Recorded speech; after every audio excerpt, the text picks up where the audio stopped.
Tryggvi, sigur eftir 2 framlengingar á móti sterku liði í Ítalíu, verður ekki að segja það?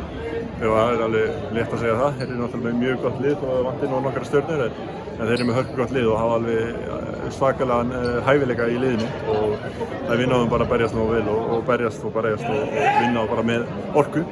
2 framlengingar, þetta hlýtur nú að vera svolítið svona gott fyrir karakterinn að sigra svona leiki.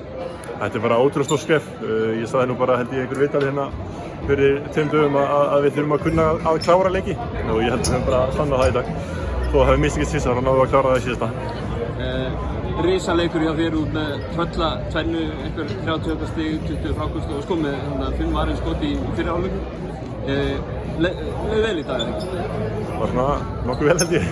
Nei, ég bara mér leið mjög vel. Það er gott að vera heima og spila fyrir Ísland og fyrir fram svo mikið af fólki. Þetta er virkilega bara að hátt í met hérna. Ég held að það sé einn leikur sem er með fleiri stuðningsmenn í dag. Þannig að þetta er bara ótrúlega magna og geðveikt gaman.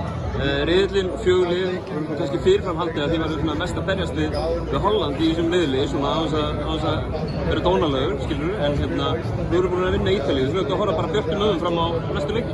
Það eru 2 heimaleikir eftir. Já. Það er náttúrulega bara bullandi séns þar og Ítalía núna úti. Það verður annar hörkuleikur vona ég og hvað veit maður getur alltaf reynt að vinna hann til. Frábært Tryggvi, takk. Takk.